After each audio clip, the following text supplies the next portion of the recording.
This video series on subnetting is designed to help you learn subnetting from scratch, if that's what you need to do, or help you to figure out the key component that you missed along the way.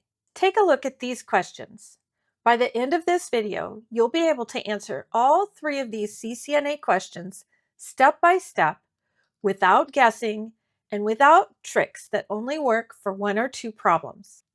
Now, I'm not going to lie and tell you you can learn subnetting in 10 minutes before your exam tomorrow or, just because you don't want to spend the time on it. No, subnetting takes time. It's a process. You really need to learn all of the steps and master each step along the way through repetition and practice. I know that students who use this method will be able to subnet and answer any subnetting question that they get, and also subnet any network that they need to subnet when they get in the real world. There's no trick. There's no shortcut, or I'm not teaching you a trick or a shortcut. I'd take that back. The shortcut is that if you learn using this method and you practice it until you have mastery, you will never have to use another trick that only works for one or two questions and fail your next subnetting exam. Let's try and answer these questions without a calculator to see if you're using the right video for where you're at this moment. Here are the questions. Pause, try and answer all three. If you miss even one of them, you should watch this video in its entirety. If you can answer all of them, then this isn't where you're stuck. Move on to the next video in this series. You can test yourself in exactly the same way we're testing ourselves here, with a set of questions for you to answer. That way you can determine if the next video is the correct video for you. All right. Hopefully you've paused, you've tried to answer the questions, and you've figured out that this is the right spot for you. So let's start splitting up a network. You can do that in two basic ways, based on the number of networks that you need to end up with, or based on the number of hosts you need per network. For example, say we start with the IPv4 address range of 192.168.10.0/24, and we want to split this network up into 2, 4, or more networks. We can do that. If instead we have the same starting address range of 192.168.10.0/24, and we want to split this network up into networks that allow for 126 hosts in each network, we can do that as well. And we can continue to divide the networks based on the number of hosts that we need in each network. Just to get one common misconception out of the way. If you want to pass your CCNA or my class, you cannot use a subnet calculator. Just step away from the subnet calculator. In all seriousness, subnet calculators are not allowed when you're taking the CCNA exam. You must learn to subnet by hand. By hand in this context means a pen and your hand. There are no calculators, no tablets, no phones, no Excel spreadsheets. None of that is allowed when you're taking your CCNA exam. Just a whiteboard and a dry erase marker and your brain. I have seen this one concept hold back many people from taking their CCNA, and often the CCNA exam can be your key to success in the IT field. So I want everyone to be able to pass that exam. Now that you understand that your future success may be determined by whether you learn to subnet or not, we're going to break this down step by step so that you'll be able to subnet. Here's the network that we're going to use for all of the examples in this video. Let's say that what we want is 8 networks. Here's our original network of 192.168.10.0/24 with a range of IP addresses from 192.168.10.0 to 192.168.10.255. The /24 indicates 24 bits are on in the subnet mask, which means they're ones, This identifies our network portion. It looks like this in binary. To split our network up, we need to move those 1 bits. So the bits that are number 1 in the subnet mask to the right, replacing our zeros in the 4th octet. The question you need to answer for yourself is, how many 1s do I need to move to the right, replacing the zeros? There is a simple way to do that using the powers of 2. Now is the time to put pen to paper. 2 to the power of some number of network bits indicated by this question mark equals the number of networks that we want to divide our subnet into.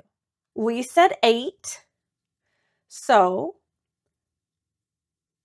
we can rewrite this again as 2 to the power of 3 equals number of networks because we wanted 8 as our answer.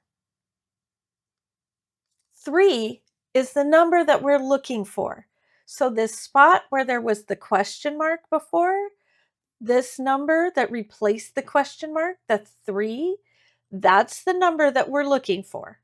So we need 3 1s replacing the host bits or zeros in the last octet. We now know a bunch of information. We know that for each of our 8 networks, we will have a subnet mask in binary of these 24 ones up to this point, and then 1, 1, 1. So 3 1s in the last octet, which translates to a /27, and also translates to a dotted decimal value of 255.255.255.224. The next thing we need to know is exactly where each of these networks starts and stops. If we take a look at our original network that we started with, we can see the starting IP address is 192.168.10.0. This is the first IP address in our, so we're dividing our networks, and this is our first IP address in the first network, and it can go here as the first IP address and will be the network ID for this network. We also know that we cannot go higher than a decimal number 255 in an 8-bit octet, so our last number in the last subnet is 192.168.10.255. We can put that here in our last network. It will be the broadcast address for our 8th network. Here you can see our entire range will be split into these 8 separate networks, with the first IP address of our old network becoming the network ID of our first new subnet, and the broadcast IPv4 becoming the broadcast IPv4 of our 8th network. Now to fill in the rest of these boxes or networks that we're splitting up into. The easiest way to determine where each network starts and stops is to calculate the network ID using a block size for every network. All you need to do is look at the new number in the subnet mask. The original subnet mask was 255.255.255.0. When we calculated that we needed to move 3 network bits into the last octet, the new subnet mask became 255.255.255.224. We're going to write down 224 in a space where you have a little bit of room. Now write 256 above it and subtract 224 from 256.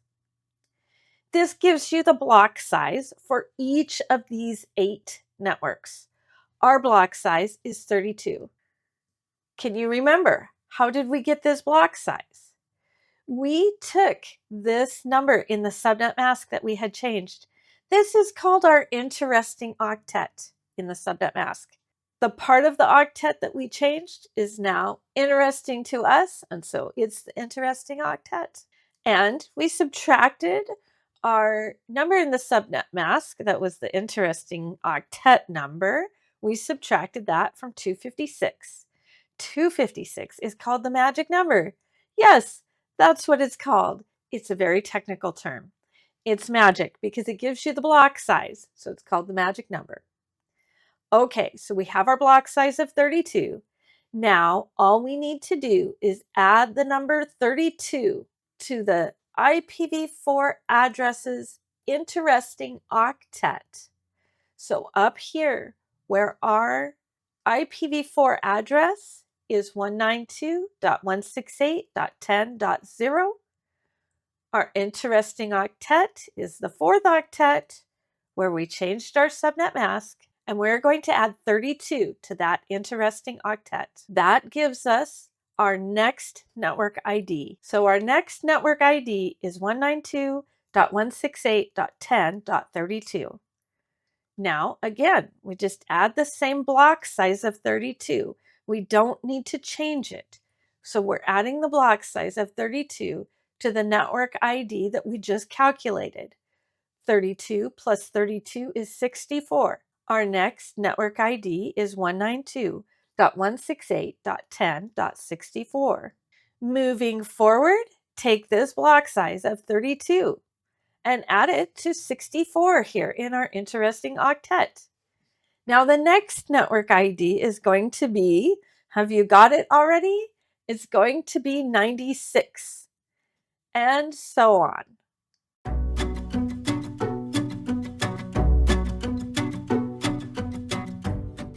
To check your work, and it is important when you're subnetting to check your work, you can go to your last subnet and add your block size to the interesting octet. It should equal 256, which was our magic number. If you don't get 256, then somewhere you have made a mistake. We made it to 256. Yay! Here comes one of the easiest parts of this that you're going to do. So, by the way, we've now passed all of the difficult parts of splitting a network by number of networks. From here on out, this calculation gets easier. It's one of the only math problems that I know of. I'm not a big math person. I do okay with math, but I'm not, a math whiz or anything, but it's one of the only math calculations that I've done that gets easier as you go along.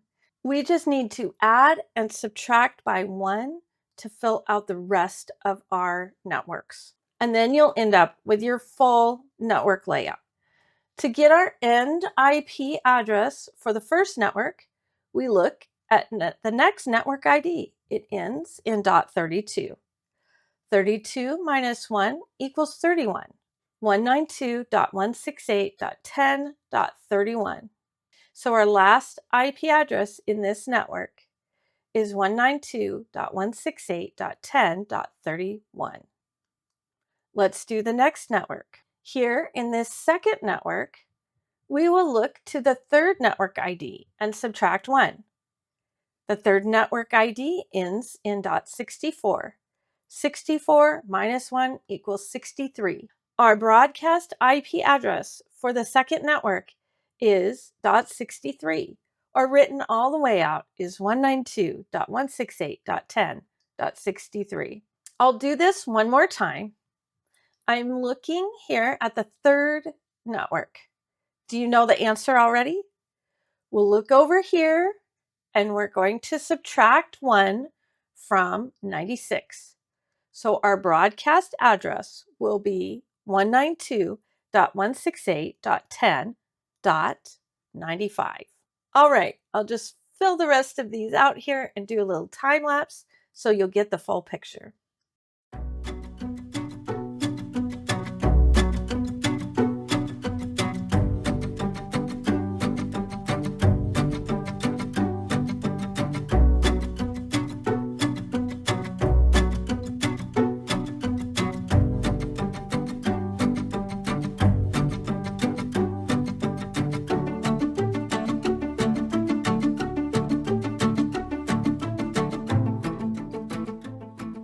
We now know our first address and last address of every network. These are the network ID and broadcast IPv4 addresses of each network. Remember, we can't assign our network ID or our broadcast IP addresses to any devices. So we need to know our usable IP address range. Every IP address in between the first and the last can be assigned to a device. So we just add one to our network ID to get our first usable IP address, and we subtract one from our broadcast IP to get our last usable IP address. You don't technically need to write these down, but I highly suggest that you do so that when you get a question that asks you about a usable IP address, you don't accidentally answer it with the network ID or the broadcast IP address. To complete our entire 8 networks, we just continue this process.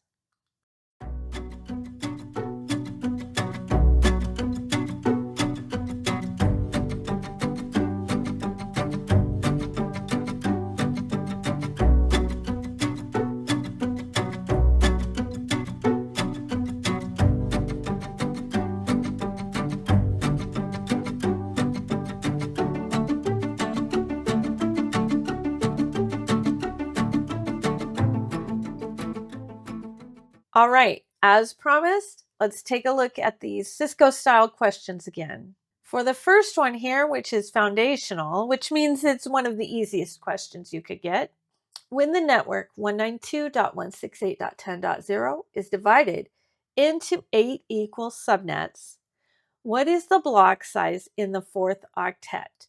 And this question should have had a /24 in it, but you can just assume that for now.